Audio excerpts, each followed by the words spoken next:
before the court is Hampton County Indictment 1180 CR 0128, Commonwealth versus Cara Rintala. The matter currently scheduled for jury trial.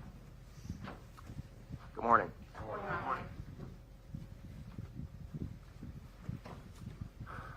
Anything before we bring in the jury? Yeah, we do have a few issues. Could we address you at sidebar?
that fix it? Resetting, Judge, it's on blue right now, just resetting. Oh, it's green. It's green. Does it touch it? Yes. Okay, okay. Yes. Thank you very much, I appreciate it.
Action County Superior Court is now in session. May be seated.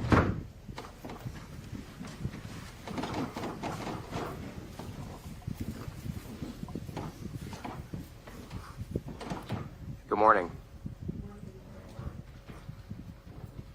So, when we broke, and I know that was for some of you last week, for some of you this week, I instructed you not to discuss this case with anyone, to avoid contact with any of the participants in this trial, to refrain from any sort of outside research or investigation, and to avoid any media account concerning this case. So my question now is whether any one of you had any difficulty following any of those instructions, and if you did, and if there's something that you wish to discuss with me along those lines, please raise your hand. I see no response. Now, there's one other thing that I'd like to bring to your attention. You may notice that some of us are wearing masks. Some of you met with us without masks. Some of you met with us wearing masks. The reason that we wore masks on certain days and not others is because one of the jurors that we spoke to in this courtroom on Thursday tested positive for COVID on Saturday. And so those of us who were sitting at the table close enough to be potentially exposed took tests and have been wearing masks. The defendant, one of the attorneys, was far enough away that my order in that regard did not apply to them, just so you know. Again, we took tests. We were all negative. The jurors who were potentially exposed also were asked to take tests and wear masks. They did so, and they've informed us that they were all negative. Everyone feels fine. But I just wanted to bring that to your attention because we're about to swear you in. And so if there's any concern that you have about serving on this jury that has arisen between the time that I spoke or that we spoke to you and now, or something that you simply forgot to mention, now is the time to raise that concern. So if there's anything in addition that you would like to talk to me about before we swear you in, I would just ask that you raise your hand now. All right, I see no response. I'd like to speak to juror number 17 at sidebar, the attorneys.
May. Members of the jury, could please stand and raise your right hands to be sworn. You shall well and truly try the issue between the Commonwealth and the defendant according to your evidence, so help you God. Thank you. You may be seated. Members of the jury, I will now read the indictment for which the defendant is charged. Hampshire Superior Court Indictment 1180 CR 0128, Commonwealth versus Cara Rintala. Indictment, murder, General Laws, Chapter 265, Section 1. At the Superior Court, begun and hold in Northampton, within and for the County of Hampshire, for the transaction of criminal business on the third Tuesday of October in the year 2011, the grand jurors for the Commonwealth of Massachusetts on their oath present that Cara L. Rintala of Granby in the County of Hampshire, on or about the 29th day of March in the year 2010 at Granby in the County of Hampshire, did assault and beat Annamarie Cochrane-Rintala with intent to murder her, and by such assault and beating did murder said person. A true bill, Randy L. Clare, foreperson, Stephen E. Gagney, First Assistant District Attorney. To this indictment, members of the jury, the defendant has pleaded not guilty, and for trial has put herself upon the country, which country you are. You are now sworn to try the issue. If she is guilty, you are to say so. If she is not guilty, you are to say so and no more. Members of the jury, hearken to your evidence. All right. I should have addressed this before we swore them in, but is the Commonwealth satisfied with this jury? Yes, Your Honor, we are. Thank you. Is the defense satisfied? Yes, Your Honor, we are. And I find this jury indifferent and impartial. One last word about, or maybe a few words about the mass, so as not to interfere with the trial itself, with your ability to hear what is happening, to evaluate witnesses, etc. The attorneys who fall within my order will be permitted to remove their masks in order to speak to you, because they will be speaking to you at a safe distance. I will be removing my mask when I speak to you, again, because of the distance. The attorneys may also remove their mask in order to speak to the witnesses, again, because none of these are conversations that are occurring in close quarters.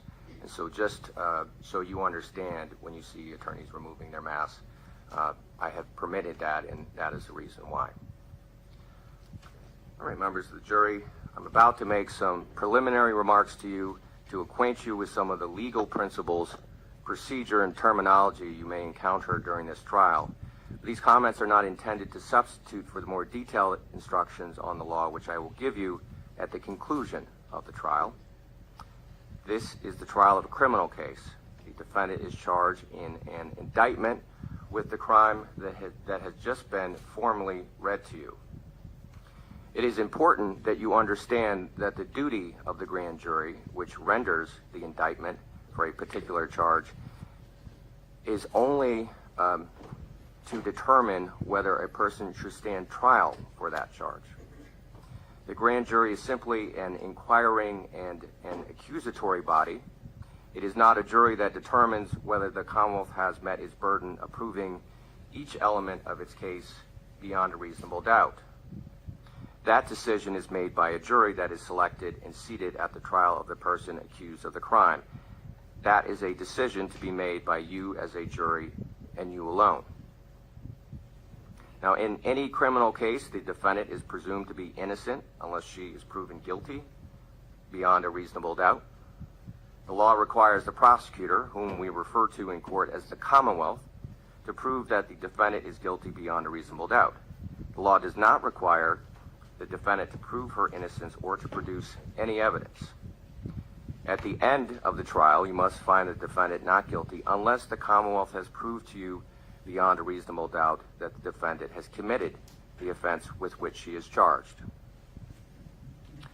Now, as to the procedure we will follow, first, the attorneys for the Commonwealth and for the defendant will have an opportunity to present opening statements.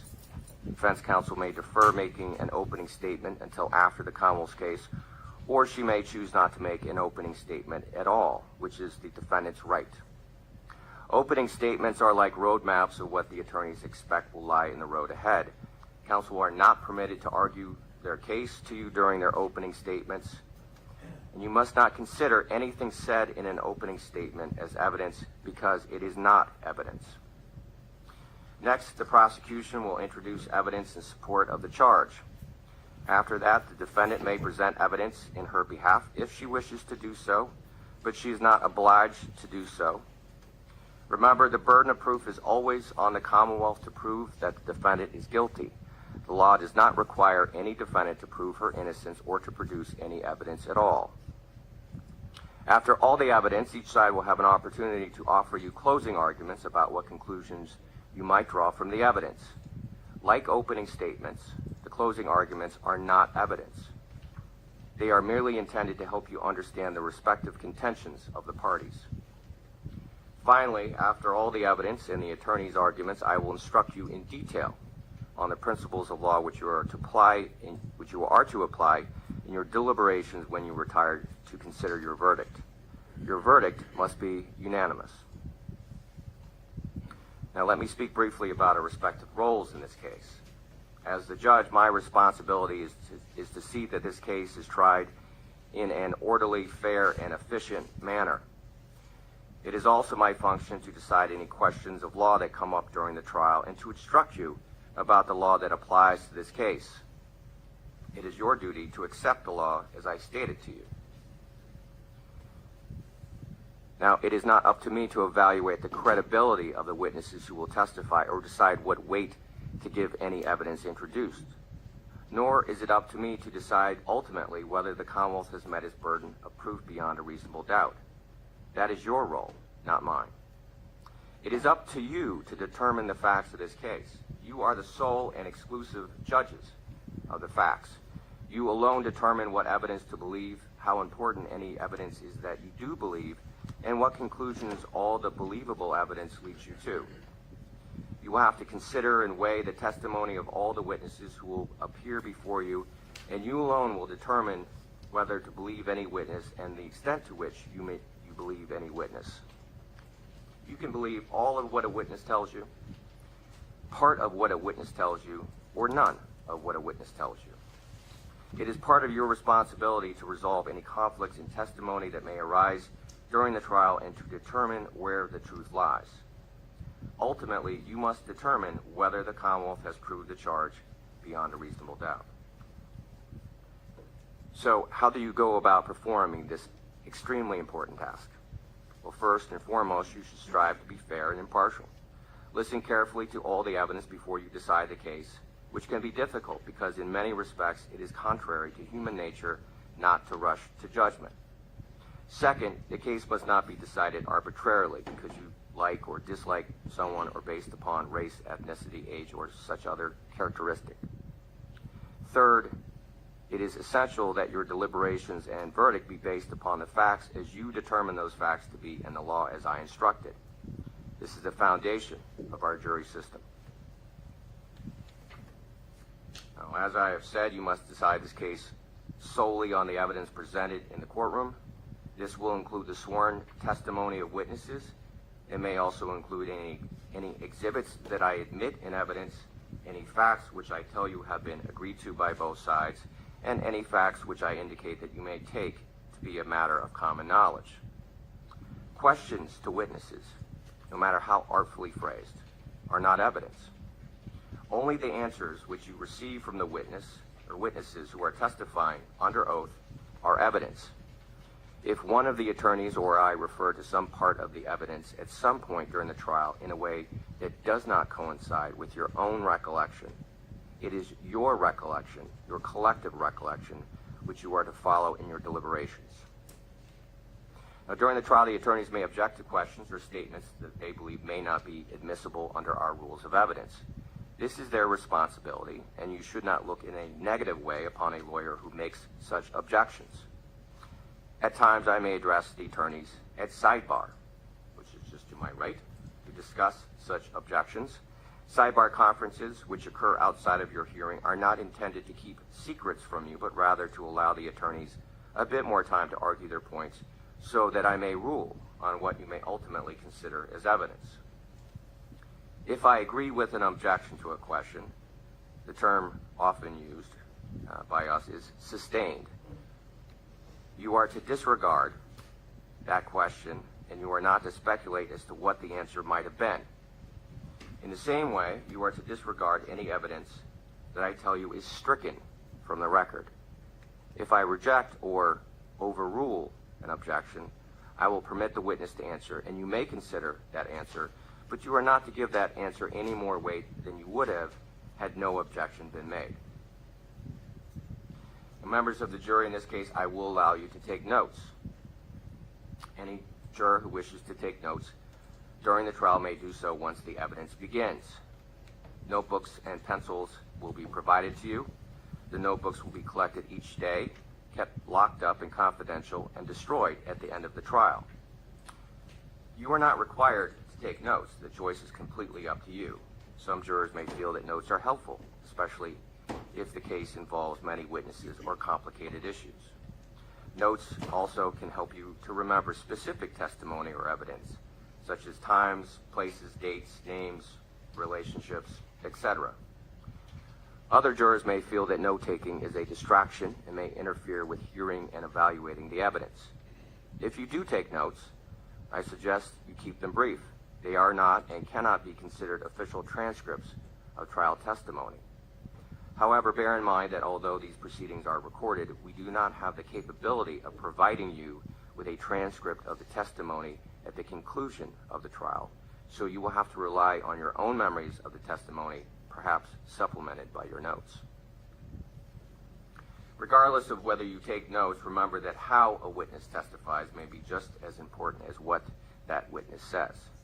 Therefore, your observations of the witness's appearance and demeanor on the witness stand may play an important part in your assessment of the witness's credibility. Do not let your note-taking distract you from an appreciation of all the evidence. Members of the jury, our system of justice depends on judges like me and jurors like you being able and willing to make careful and fair decisions. All people deserve fair and equal treatment in our system of justice, regardless of their race, national origin, religion, age, ability, gender, sexual orientation, education, income level, or any other personal characteristic. You have agreed to be fair. I'm sure that you want to be fair, but that is not always easy. One difficulty comes from our own built-in expectations and assumptions. They exist even if we are not aware of them, and even if we believe we do not have them. Some of you may have heard this called implicit bias, and that is what I'm talking about. We judges have the same problem, so let me share a few strategies that we have found useful. First, slow down. Do not rush to any decisions. Hasty decisions are the most likely to reflect stereotypes or a hidden bias. Second, keep an open mind. Avoid drawing conclusions until the end of the case when you and your fellow jurors deliberate. Remember that when you deliberate, you will have all the evidence and all the time you need to make a careful decision, so there truly is no need to start making up your mind before then. Third, you should listen carefully and closely to all the witnesses. That is the best way to ensure that you decide this case based on the evidence and the law, instead upon unsupported assumptions. Fourth, as you listen to the testimony about people involved in this case, consider them as individuals rather than as members of a particular group. And finally, I might ask myself, would I view the evidence differently if the people involved were from different groups, such as different racial, ethnic, or gender identity groups? All we ask is that you, individually and as a group, do your best to resolve this case based upon the evidence and law, without sympathy, bias, or prejudice, to the best of your ability as human beings.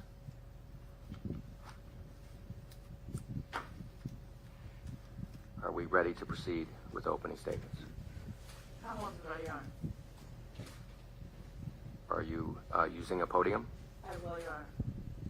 If I could use this one right here. The court officer could just move that into place. Yes, sir. All right. Here's what the rabbi wanted. Okay. So,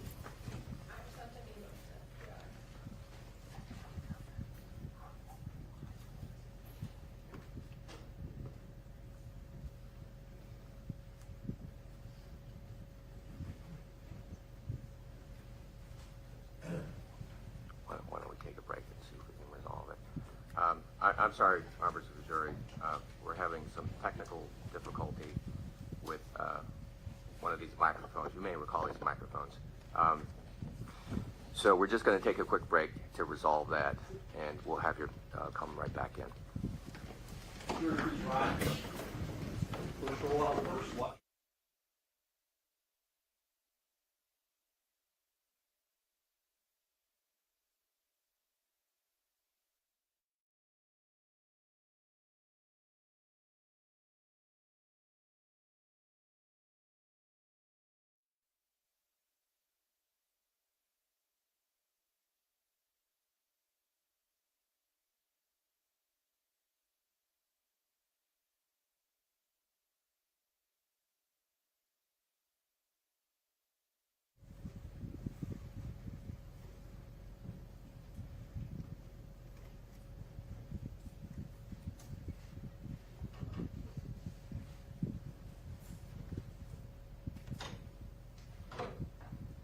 I apologize, Jeff. I didn't mean to. There's no need. It's not your fault. So I don't know how long of a break makes sense. Sure. What I was told yesterday was that they would have to send out a tech to get a permit fixed. The only thing we were able to come up with yesterday is just unplug it and plug it back in. Back in the closet. We did that this morning, and it fixed it for about 10 minutes, and then it stopped again. So that's likely what's going to happen if we do the reset fix again. So Judge, for the purposes of opening, if the court monitor can hear me because I can speak loudly, maybe we could get through the openings and see if maybe the tech could get here at 11 o'clock break. We can fix it so we don't lose another hour. It's just a suggestion, I don't know. I have a pretty big voice. People don't usually have trouble hearing me. Well, that makes sense, but I'm just saying check. does that sound I realistic? truly don't have anyone either, Violet, but I can call them. Okay, perhaps you could press upon them. Yeah. In the meantime, though, please don't rely on that to mute. If you're gonna have a conversation, I wouldn't have it near the microphone. That would be my concern. That's going to be a problem. That will be a problem. Okay, well, we're going to take at least a 10-minute break, but it may be longer based on this issue. Thank you, Your Honor. Court is in recess.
This event set a tone. Again, months later, on the night of Annamarie's killing, in her interview with the state police, the defendant references this time frame. She says she was bamboozled by Ann, that Ann had got there first, that Ann had committed an act of violence towards her in the house. But she's the one that ended up charged. She's the one that ended up with a restraining order against her. Ann got the upper hand, and it was something the defendant would never forget. You'll hear that after that arrest, the hostility and the issues continued. Nothing changed.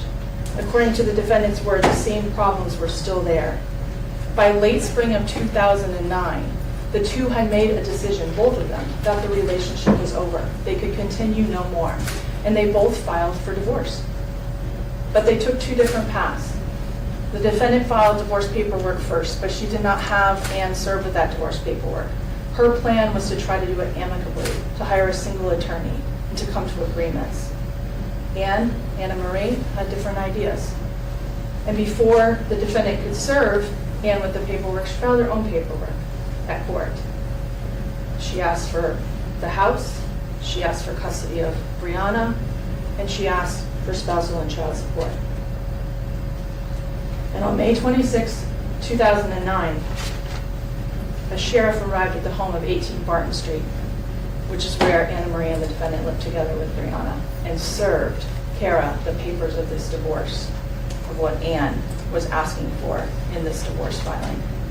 Within hours of that, a 911 call came from the house. The defendant was calling 911. You're going to have an opportunity to hear that 911 call. It's approximately 4 or 5 minutes in length. And I'd ask you to pay very particular attention to it.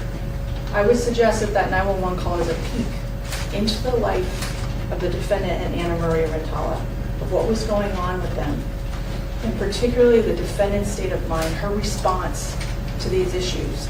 You will hear wild mood swings. You will hear her pleading for help, going into hysteria. You can see from this 911 call how quickly the smallest of things in this relationship can make things spiral completely out of control. This 911 call triggered a police response to the home. The police arrived at the home, they spoke with the defendant, and they spoke with Annamarie. And after the police were there, the two of them got in their own cars and immediately went to the Eastern Hampshire District Court in Belchertown seeking restraining orders. The defendant seeking a restraining order against Annamarie, and Annamarie seeking a restraining order against the defendant. And you'll have an opportunity to hear the court recording of that restraining order hearing, the words of the defendant, the words of Annamarie, very importantly, the words of the judge. We'll hear that both of them sought restraining orders against the other to force the other one out of the home so they could stay there, and for custody of Brianna. Both cross asking for that, making that request to the judge, and the judge heard both of them in the same hearing. You'll hear the defendant in this hearing say, "I have reached all that I can take." She's emotional, and she asked the court to make Ann leave, saying, "I cannot live in this house with her anymore." But the judge, after hearing from both of them, did not give them what they wanted. He didn't give either one of them what they wanted. They ended up with only something called a no abuse order, which is simply an order not to abuse one another. He refused to force either one of them out of the home. He refused to grant custody to either one of them, and told them in no uncertain terms, "Go back to your house, figure it out, and if you come back here, I'm going to call Child Protective Services and your daughter will be taken away from you." That's what they heard. And I would suggest the evidence will prove that they heard that loud and clear. Because although there had been multiple 911 calls before that, there had been multiple restraining orders, multiple things that occurred that where they were reporting out to what had happened. On May 26, 2009, all of that stopped. The evidence will show they weren't going to risk what the judge had threatened. And instead, they went home to do what they'd already said they couldn't do, which is figure it out themselves. In the ensuing months after that, for about the next 7 months or so leading up to Ann's death, the divorce proceedings that I told you about earlier proceeded in court. There was a back and forth, there were many court dates. Anne moved out of the house, they were separated. Anne established her own residence away from the defendant. They were working on co-parenting with one another. On Christmas Eve, in the holidays that year, they made an attempt to reconcile. And they signed paperwork voluntarily dismissing the divorce proceedings on Christmas Eve 2009, 3 months before Annamarie's death. But the evidence will show that despite that effort on Christmas Eve to try to stay together, to try to work it out, that those efforts were completely futile. All the issues that they had had for years were unresolved. They had not gone away. And all the same issues were still present. A couple of months later, weeks before Anne's death, they went on a cruise down in Florida with Brianna. And before that cruise, they visited Anne's aunt, Aunt Nancy Kaufman, who we'll hear from during the course of this trial. Trying to make it better, trying to put on a happy face, trying to stay together on this cruise. But you'll hear from Nancy Kaufman that the issues were still there. And on that trip, she heard the defendant say, "I want a divorce." All those things they were facing before the end of their relationship, the division of debt, child custody disputes, were all back on the table, weeks before Annamarie's murder. On March 28, 2010, which was the night before Annamarie was killed, Annamarie went to a shift as a paramedic and a firefighter. It started at 8 p.m. It was an overnight shift. When that happened, the defendant had a friend of hers, Mike Cieranowski, over at the house. Anne did not know about that, and she was not happy about it. The defendant will describe in her interview that it was a big source of contention, who they would socialize with outside of one another. And Anne that night was, quote, so mad. But you won't just have to take her word for it. You will see phone contact between the two of them while Anne is at work and Cara has this friend over at the house. You'll see the text messages that are sent between the two of them during that time frame. You will see the hostility, you will see the anger, you will see all the things that I'm talking about. You'll see that Anne, in those text messages, hours before she was killed, said to the defendant, "I hate the relationship we have. I hate how I feel. I'm going to leave." When Anne ended her shift at 8 a.m. the next morning on the day of her murder, March 29, 2010, she went home, and that argument that had been happening over text messages and phone calls and voicemails the night before was still there, still in the house at 18 Barton Street between the two of them. Additionally, you'll see phone activity of Anne during that time frame, between 8 a.m. approximately in the morning when she got home and 12:21 p.m., right after noon that particular day. You'll see that Anne was a regular user of her cell phone, and on that day, she was regularly using her cell phone that morning. You'll see that between those 4 hours or so, between phone calls, between text messages, between pictures she was taking and sending to others, she used her phone approximately 40 times within that 4-hour period. At 12:21, Anne made her last outgoing call on her phone. She happened to call her aunt, Nancy Kaufman, that I told you about earlier, that she's very close with. Nancy did not answer. She didn't leave a voicemail. But the phone shows that was her last outgoing activity on her phone. Her phone is silent from that point. At that same time, someone else's phone is also silent, and that's the phone of the defendant. From 12:21 until approximately 5 p.m. that evening, approximately 4.5 hours, the defendant also has no outgoing phone activity on her phone. She actually misses a couple of calls that come into her phone that she does not answer. And Anne also misses a text that comes in at 1:53 that shows later on her phone is unread. A text she would normally reply to and look at that she did not that day. The evidence will show that the reason for the silence and the reason Anne last used her phone at 12:21 p.m. that day is because shortly after 12:21, the defendant killed her. The argument that had been going on all night, the argument that continued in the house when they were there the next morning, it found its way to the top of the basement stairs. And you'll see and hear that the top of the basement stairs also happens to be a couple of feet away from the exterior entrance, the side door of the home. That was the regular entrance used, just feet away from one another.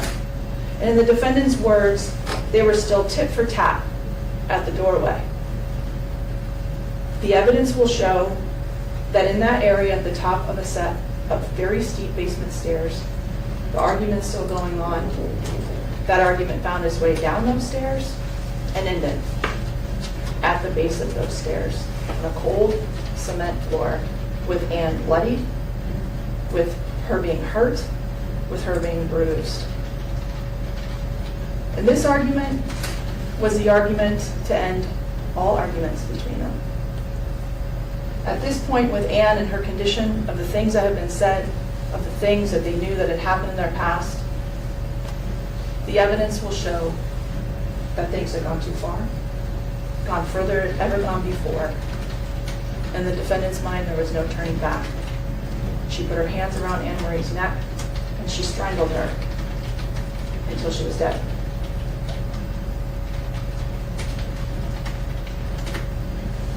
After she killed Annamarie, the evidence will show that the defendant engaged in a lengthy scheme to conceal the crime that she had just committed, to misdirect the investigation in this case, and to avoid the police from discovering what she had done. It started with her attempt to alter the crime scene. The evidence will show that the defendant engaged in an attempt to clean up the basement area where Annamarie had been killed.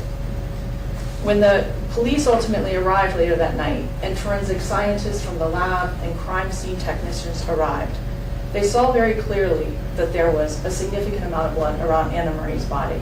You'll see and hear evidence that she had significant gashes to her head, the sides and the back of her head, down to the skull, that caused a significant amount of blood at the scene, much of which was still visible when the responders got there. However, they're also trained to look for blood that's not there anymore, that you can't see with the naked eye, and they have tools to be able to do that. You'll hear evidence that these crime scene technicians apply a substance called leucocrystal violet, also known as LCV. It's a chemical applied that reacts when it touches or hits blood that can no longer be seen, but which is still there. And you'll hear that when they apply this LCV throughout the basement, it lit right up. The whole basement, bright blue and purple all around Annamarie's body, in parts where blood was visible, but also in parts where blood was no longer visible. You'll have an opportunity to see and hear testimony from a member of the crime scene technician services, wipes and swipes and smears and movement within that blood that's no longer visible to the naked eye. In areas where there's blood that's later determined through DNA analysis to belong to Annamarie. So you will hear that there was an attempt to clean up the basement. You'll also hear, in terms of the crime scene itself, evidence that will establish an attempt to stage a break-in, to make it look like someone broke into the house and must have killed Annamarie.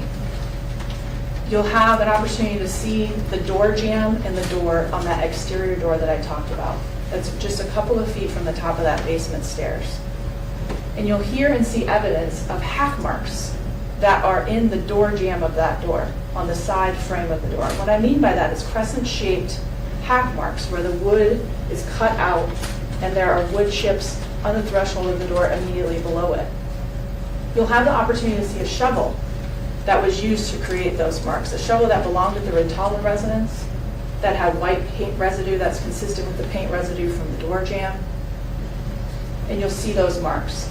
But what you won't see, ladies and gentlemen, is damage to the door itself. In other words, you won't see any hack marks or movement or chips off of the door on the actual plane of the door itself. You'll see there's a large pane of glass on that door next to the doorknob, which is unaltered, not damaged in any way. And the doorknob was still intact, and it could still lock. It still worked. The evidence will show you, based on the angle of those marks that I'm talking about and the evidence of the door, that those hack marks were done with the door open. That's why they appeared that way. That's why the door was not actually damaged. An attempt to stage the scene to make look like a break-in. Now, after the defendant altered the crime scene, you will hear evidence that she left. She got out of the house. She took Brianna, who was still in the house with them, and left. And the evidence will show that this was an attempt to create an alibi, to be somewhere else that day, on the day that Ann was killed. At approximately 5 p.m. that evening, you'll see the defendant pop up on various surveillance videos at places around the area. The Holyoke Mall, Stop and Shop, Burger King, a pass-through at McDonald's. And you'll see her and Brianna on these surveillance videos. You'll also see quick trips at these places and small purchases. Purchases of $1.50 here, $7 here, receipts kept, receipts put into her truck for these purchases, $14 of groceries at Stop and Shop, all within this time frame. You'll also hear within that same time frame, and I'm talking about the time frame of 5 to 7 p.m., as Annamarie is discovered shortly after 7 p.m. that night. So those 2 hours that she's out of the house. You'll also hear evidence of an attempt to create a digital alibi. What I mean by that is her calling and her texting incessantly Annamarie's cell phone, which, as I indicated earlier to you, is obviously not being answered or responded to these text messages. These voicemails you'll have an opportunity to hear. You'll hear at least 4 voicemails over that period of time. You'll see the text messages that she sends her. Now, you'll also hear that in her interview with the state police, the defendant says that the reason she left the house that day was so that Annamarie could sleep. She worked an overnight shift the night before, and she was due to work another overnight shift starting at 8 p.m. that night. So this was her time to get her nights of rest in. But despite that, even though they left so Annamarie can sleep, you will see her calling, her texting, why aren't you picking up, and leaving on these voicemails all the places she's going, all the things she's buying on these long voicemails to Annamarie. The evidence will establish this is an attempt to create the impression she has no idea Annamarie is dead and to be somewhere else. You'll also hear that as she was driving around, evidence that she disposed of items. That McDonald's that I talked to you about earlier, where there's a surveillance video, she tells the state police about going to McDonald's. She says that she went into the McDonald's, made a different choice about not buying food there, and decided to go somewhere else. So didn't go into the store and didn't go through the drive-thru at McDonald's. But what she fails to tell the state police, that they find out whenever they pull the video, is that when she goes into that parking lot at McDonald's, she goes by multiple trash cans in the parking lot, all the way to the back exterior trash can of the furthest most corner of the McDonald's parking lot. Pouring down rain, and in the pouring down rain, she exits her truck, walks over to that trash can, and goes back into her car and leaves. Something she didn't tell the state police about. When they go to that trash can, they find 3 rags, consistent with types of rags that are used for cleaning. Cut out pieces of fabric, and particularly a pink cloth diaper, an old pink cloth diaper that would be used for a baby. The same type of pink cloth diaper that's located under the sink at 18 Barton Street in the kitchen, among a bunch of other rags. You'll also see surveillance video, as I said, from these places, the fact that she's driving an open bed truck. In the back of that truck, you will see in surveillance video larger items that are moving around within the back of that truck, including up until less than a half an hour before she arrives home on the surveillance video. But by the time she drives home, those items are no longer there. And she didn't tell the state police about it. By 7 p.m. that night, she's now done what she wants to do. The evidence will show she's altered the scene, she's created her alibi, she's disposed of items, and she has to go home. She has a baby, it's time to go home and to initiate a police response to the house. And she doesn't do that by going into the house, using her cell phone, calling 911, What she does instead is she scoops up her daughter, Brianna, the dog, the family dog that lives at this house, and she runs over to the neighbor's house, the Dupuy residence at 20 Martin Street, the next door neighbor. She gives them some cryptic message to them saying, Anne's in the basement, call 911, which she does, and then she goes back to the house. The evidence will show that in a last-ditch effort in those moments to contaminate that crime scene, to eliminate whatever forensic evidence continues to be around Annamarie's body, she dumped a 5-gallon bucket of paint all over Anne's body, all around Anne's body. She then got herself under Anne's body, rolled Anne's body up on top of her, got herself in all the blood and paint, and waited. Shortly after that 911 call was made by the neighbors, the police and the paramedics arrived at the scene. They find the defendant underneath Anne's body. They see her crying. She's yelling, Anne is dead.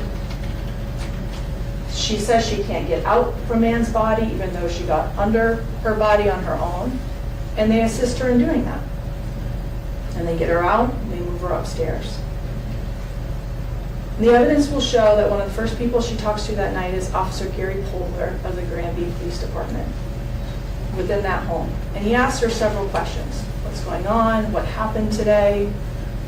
And in that conversation, the evidence will show the defendant made a critical mistake.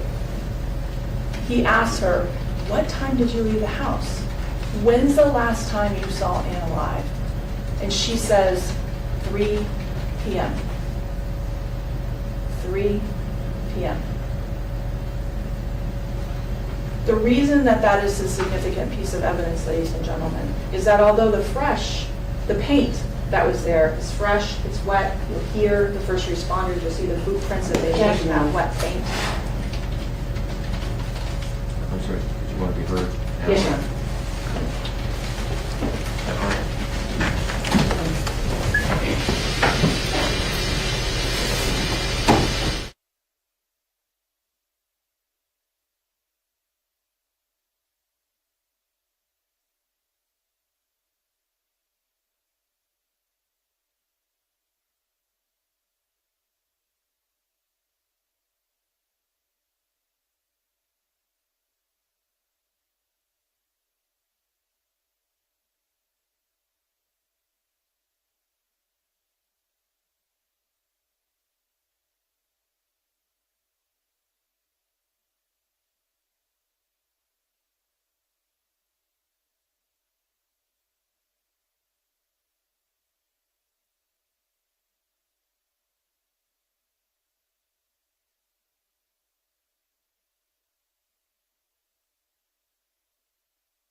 As I indicated, when the first responders arrived at the scene, they found the defendant underneath the body of Annamarie, and they helped her out from that body.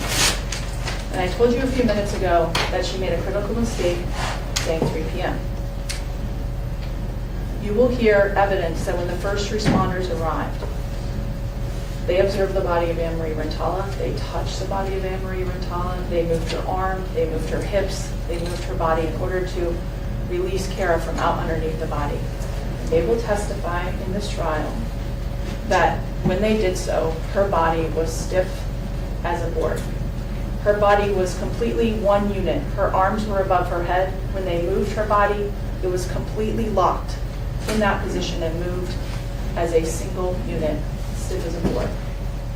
And the reason that will be important during the course of this trial is I expect you will hear evidence that, in the opinion of forensic pathologists and medical examiners, that her body was in well-developed rigor mortis, which is the stiffening of the body after death.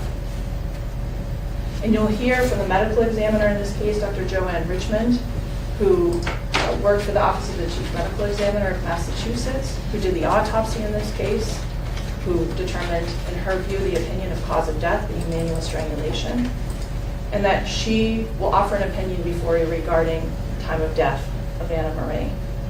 You'll also hear, based on the evidence in the case, an opinion from another doctor by the name of Dr. Thomas Andrew, the former chief medical examiner in New Hampshire.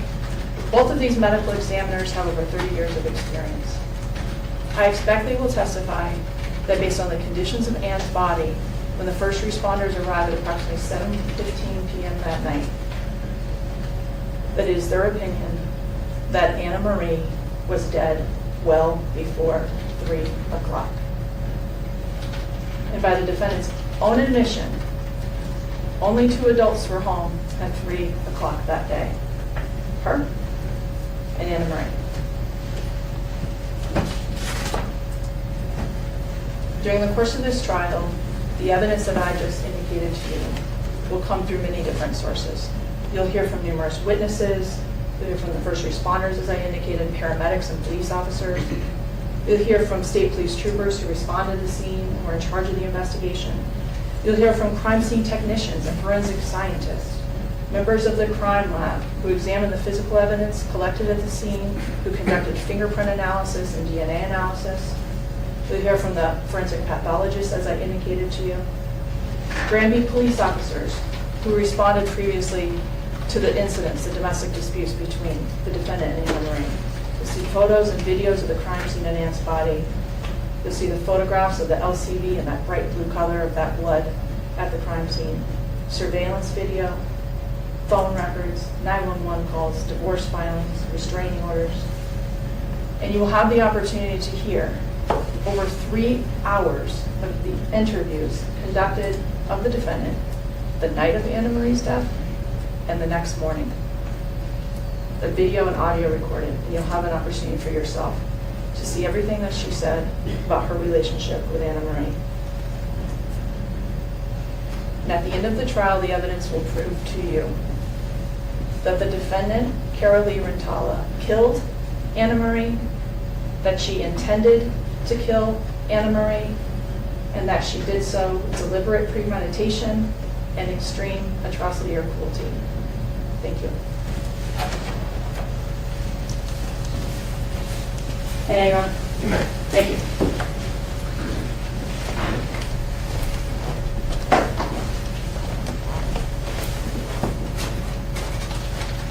Ladies and gentlemen, this whole investigation started with a lot.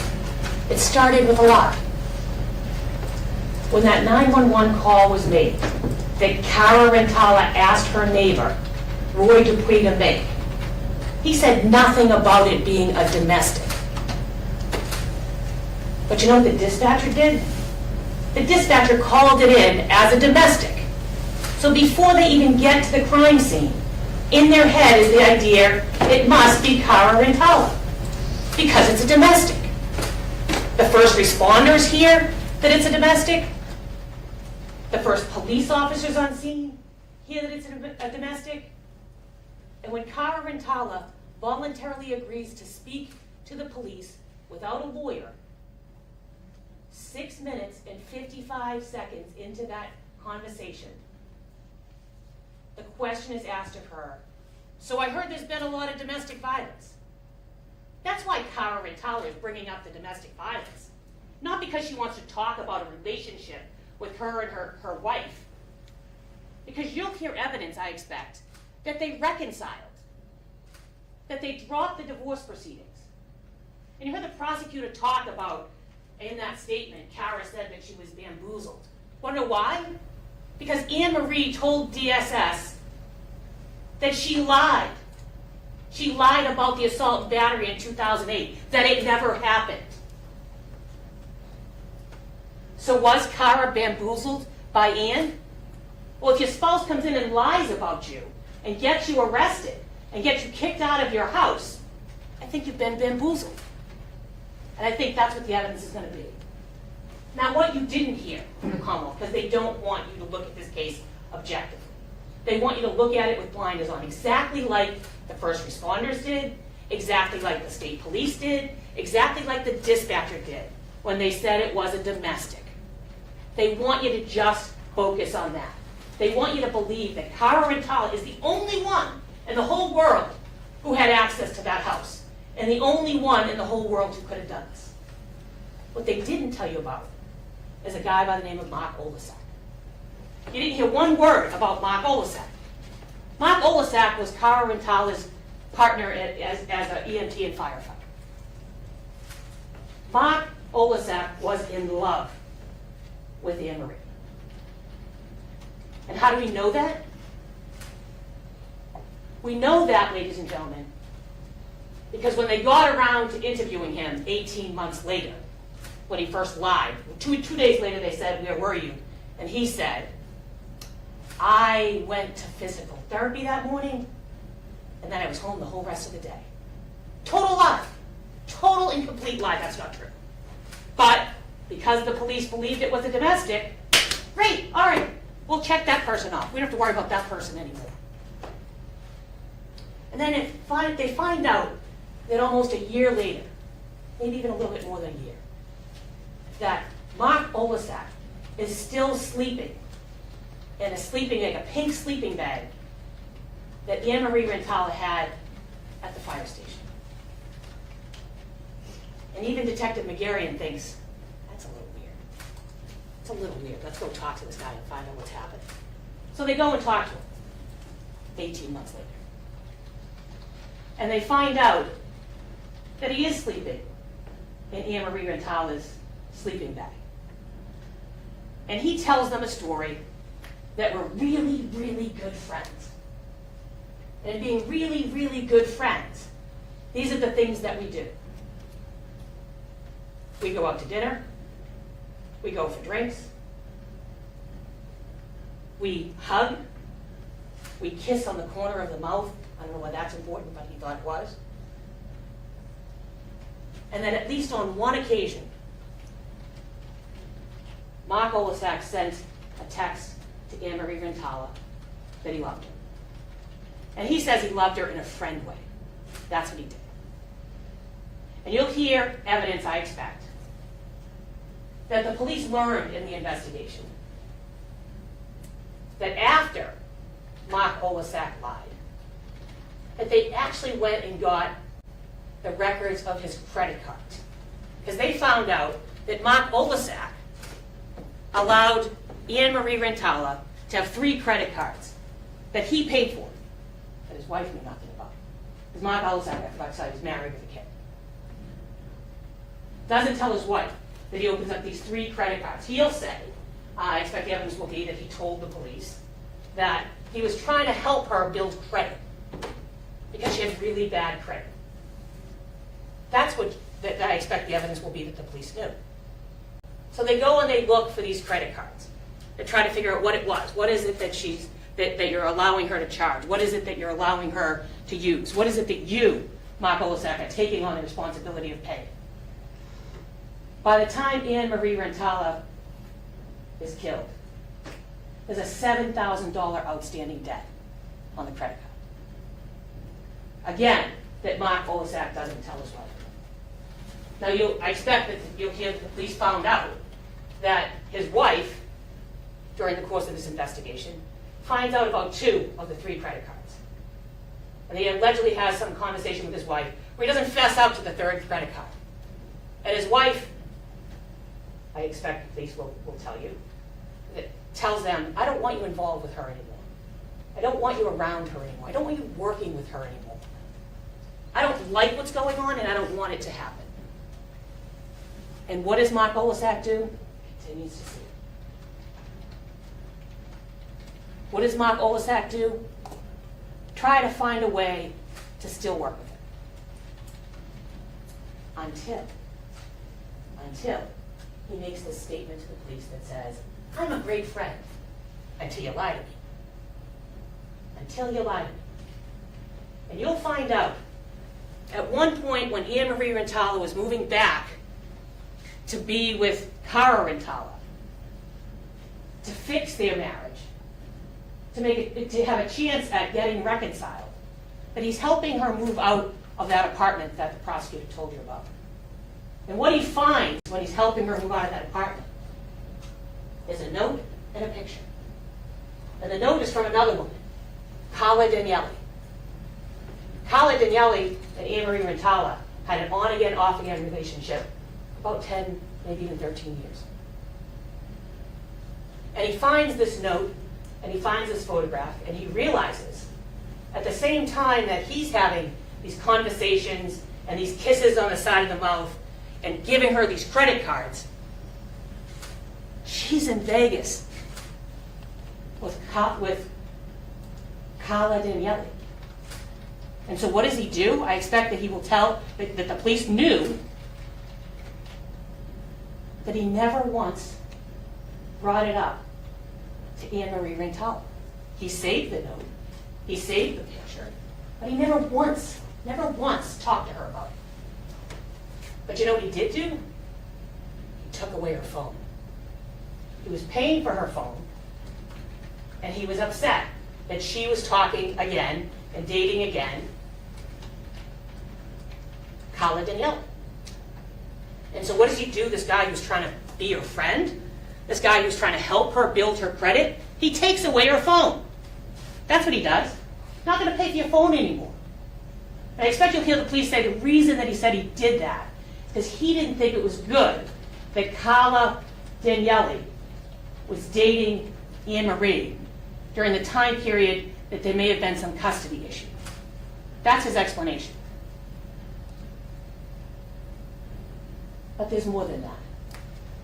So when the police finally get around to interviewing him, and they find out about the kiss in the corner of the mouth, and they find out about the hugs and the money and the credit card debt of $7,000 and the I love you text, there's more in the sleeping bag. There's more than that.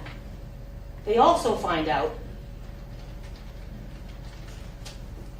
that he's the one who texts at 1:53. He's the one who texts Annamarie Rintala at 1:53. And does he tell the police that? No, he doesn't. Does he tell the police, hey, I tried to contact her that night. She never picked up. That's so odd, because she always picks up. No, he doesn't. You know what he does instead, ladies and gentlemen? He deletes the text. He deletes the text at 1:53.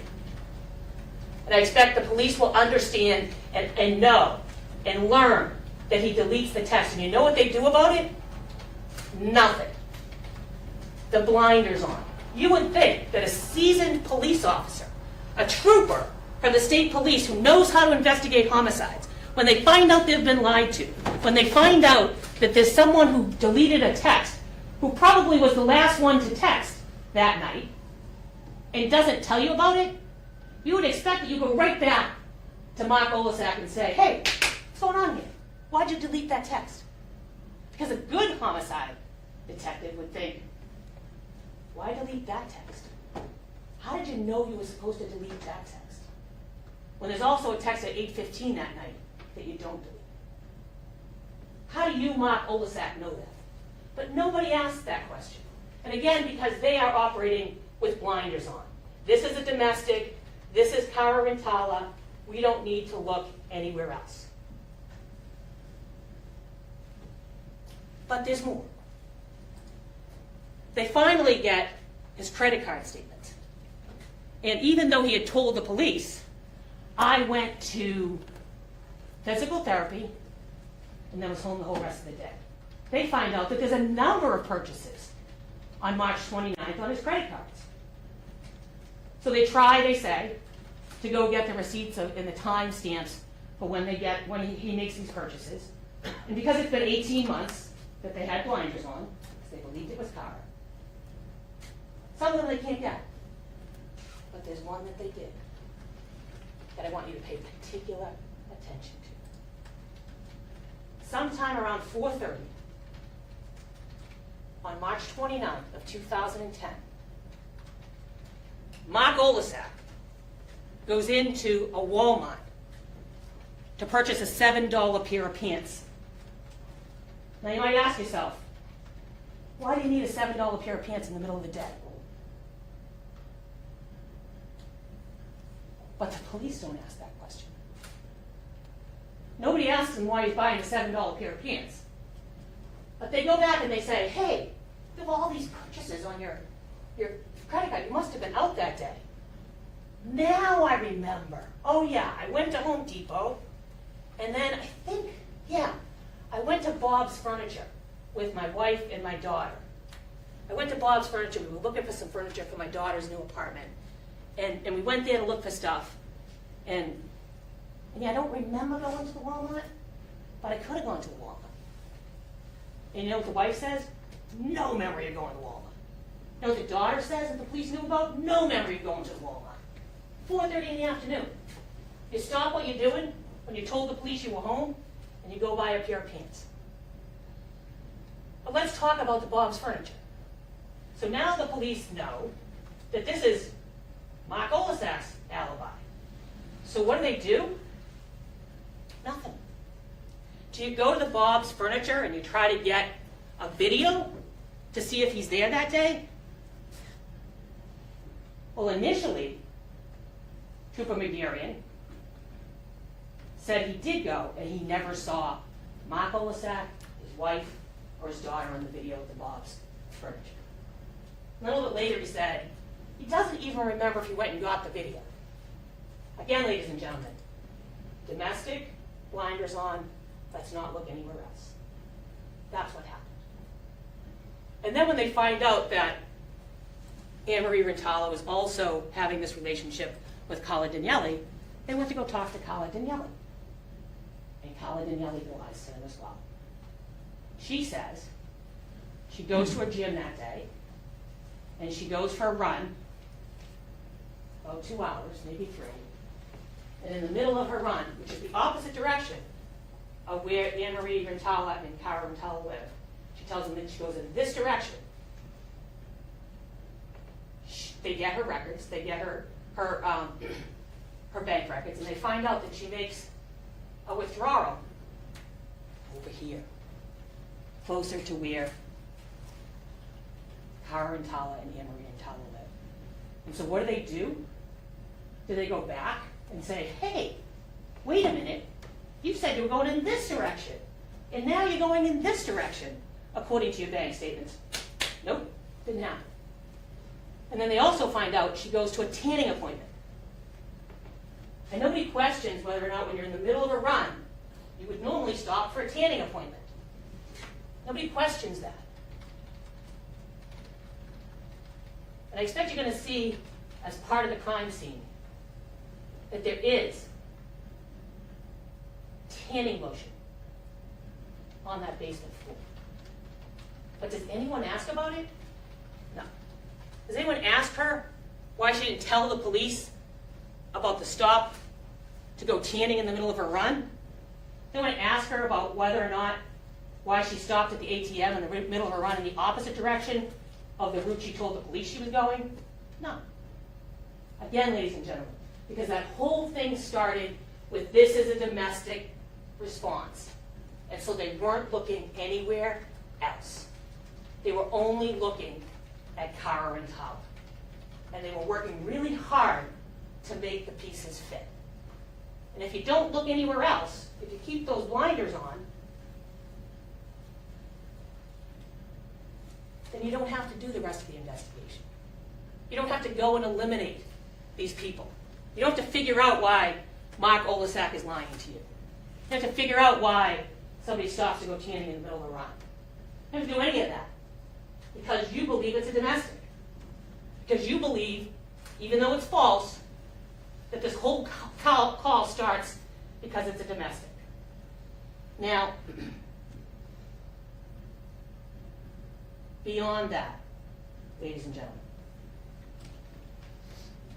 in this case, Cara Rintala ends up, you'll hear evidence, on the 29th, getting called in as a firefighter.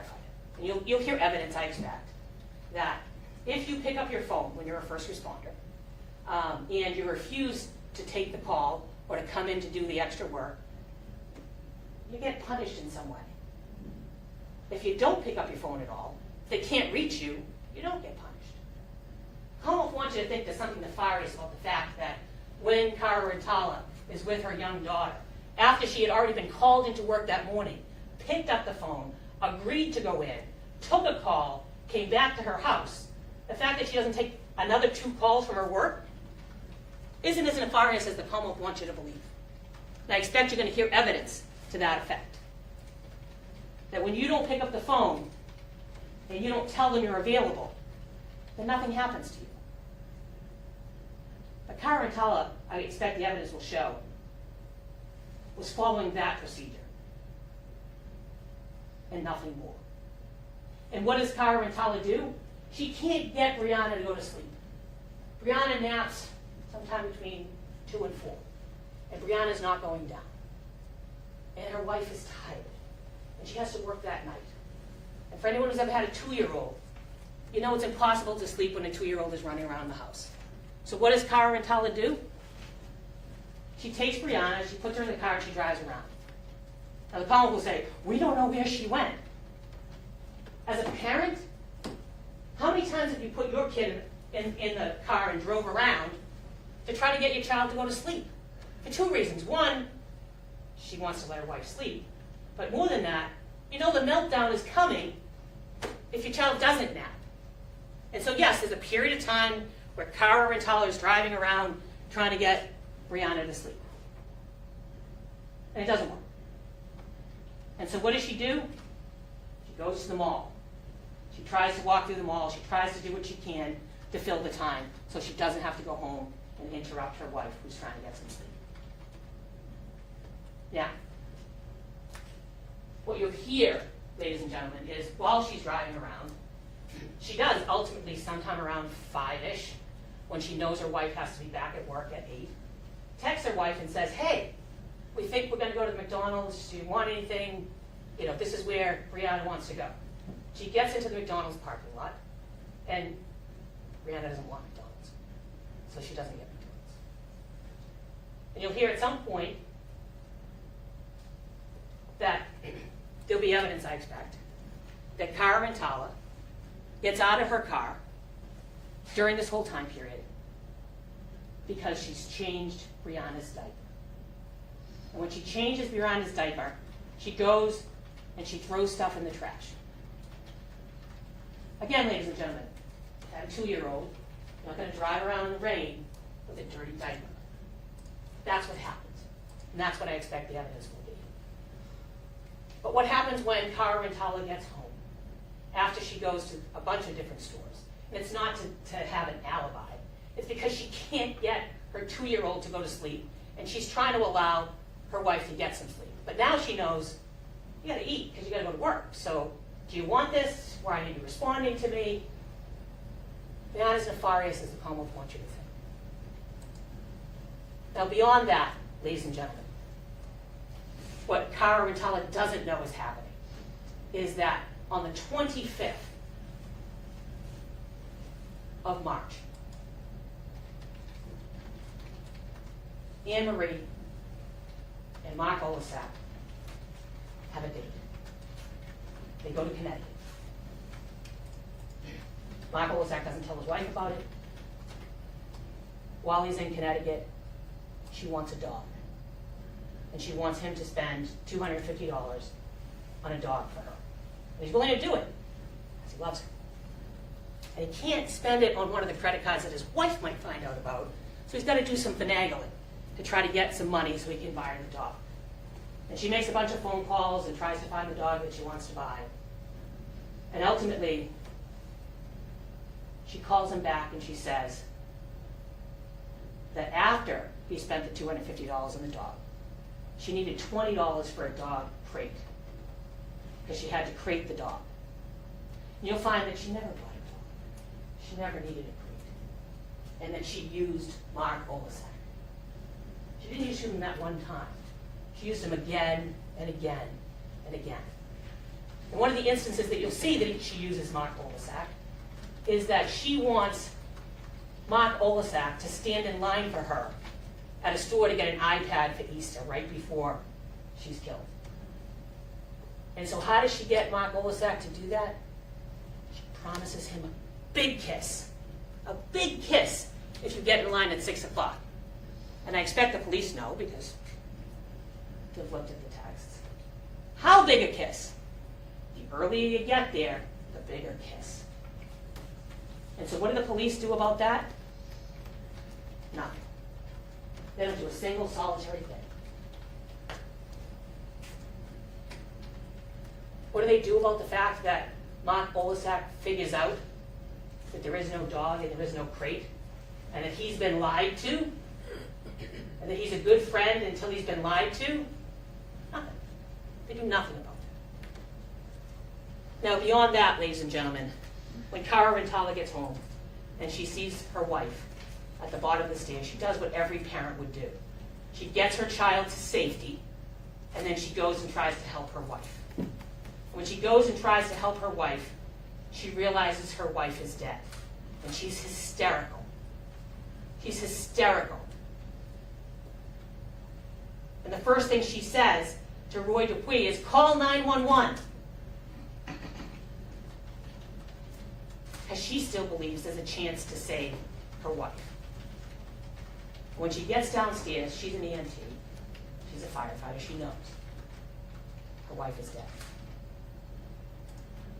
And she's in agony.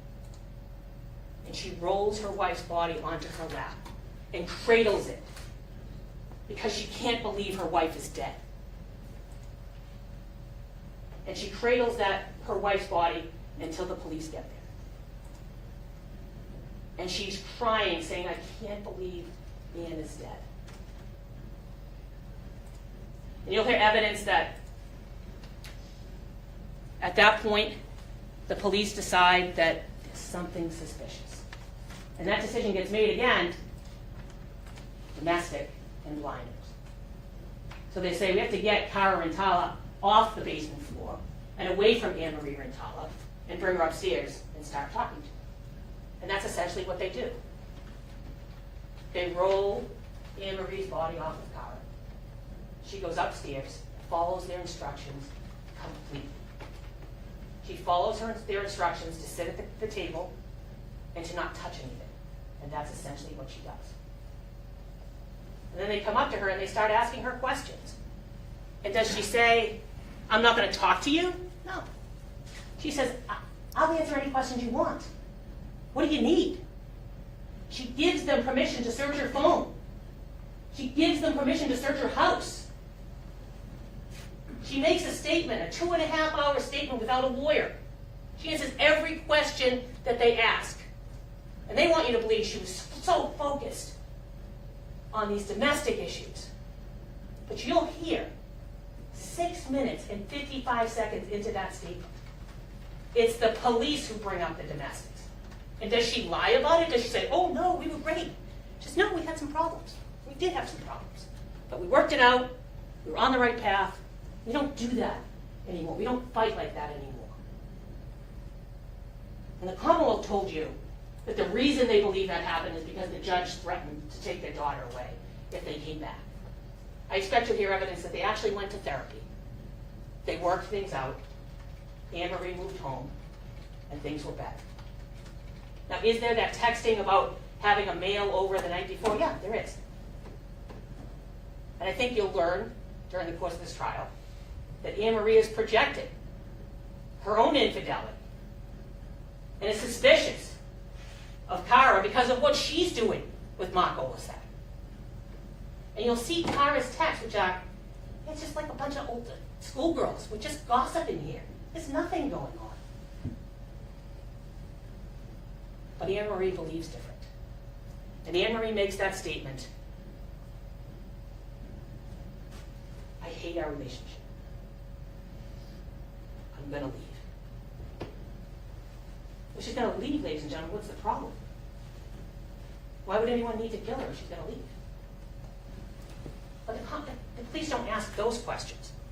Instead, they want you to believe, in this case, that there's something nefarious about the fact that Cara Rintala starts talking about the domestic issues when they themselves bring up the domestic. So you'll hear that Cara Rintala made the 2.5-hour statement. She gave them her phone. She gave them permission to search the house. And she didn't stand in anyone's way for 1 second. And the other thing that you'll notice that the police understood about Cara Rintala that night, she did not have a scratch on her.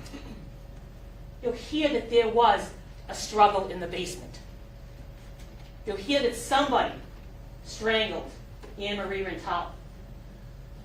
You'll hear that somebody put their hands on her neck for 3 to 4 minutes. And that there's disarray in that cell. And not a scratch, not a cut, not a scratch, not a bruise on Cara Rintala. Now I suggest to you, ladies and gentlemen, that you're also going to hear evidence in this case. And the Commonwealth made it clear that there were no phone calls made by Cara Rintala during this time period that they think she's cleaning up the scene. And that's just their theory. They don't really have any evidence to that effect, but that's their theory, that she's cleaning up. But what no one's asking is why would she need to clean up evidence in her own house? Why would she need to cover DNA when she lives there?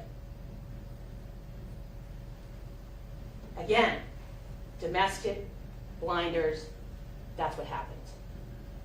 Now, you also heard some evidence that the Commonwealth said the medical examiner is going to be very important in this case. Time of death is very important in this case. That's what they say.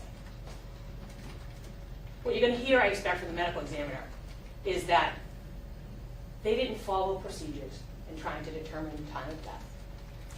That they didn't do all of the tests they could have done to determine time of death. Instead, they're going to take this bell curve, and they're going to take the mean number of hours, and they're going to say, that's it. That's what it must have been. And I expect you're going to hear evidence that that mean number means nothing. You can't have any confidence in that mean number unless you also look at the outliers, the bottom of the bell curve on either side. And when you look at the bottom of the bell curve on either side, and you include that in your time of death calculation, you have a confidence interval of 95%. And do you know what's on this side of the bell curve in terms of time of death, if they included the whole curve to get that 95% confidence interval? 2 hours to full avidity. 2 hours to full rigor. But again, ladies and gentlemen, I don't expect their experts to say that.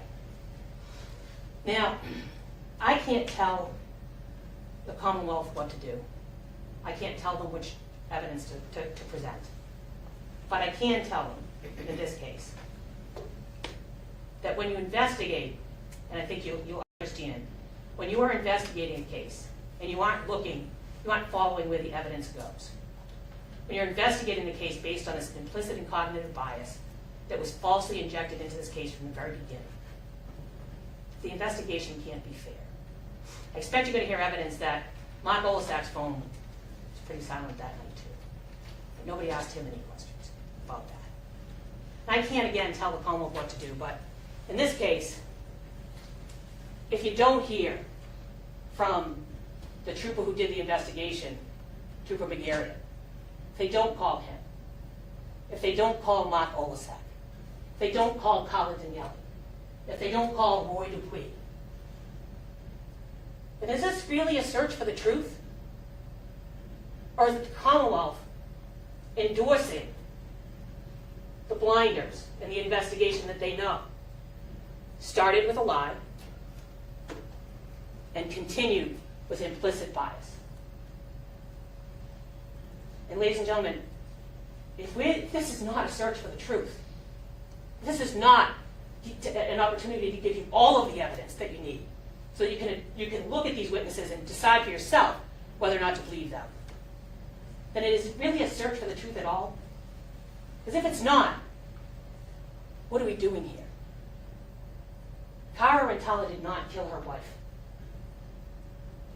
And if this trial isn't a search for the truth, then why are we all here? What are we doing here? Thank you.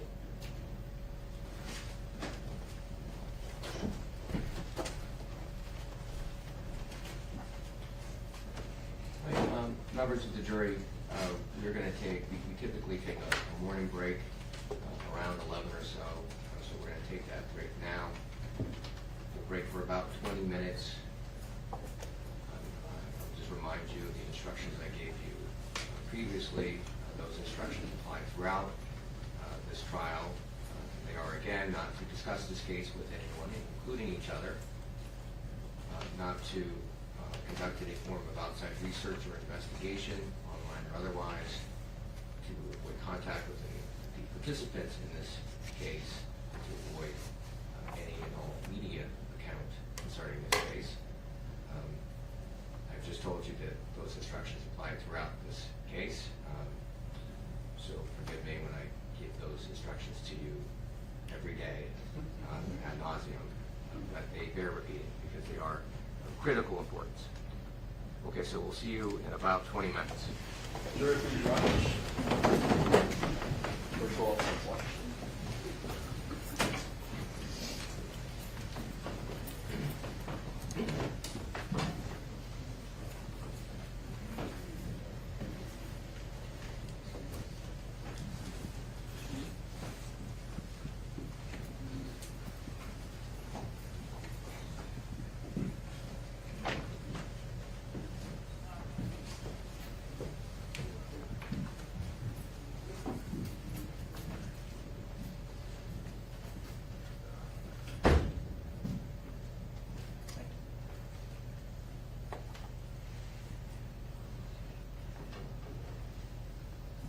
All right, so perhaps we can take a shorter break, 5 to 10 minutes, and then reconvene, address any issues that need to be addressed prior to the first witness. That's fine, Your Honor. Thank you, Your Honor.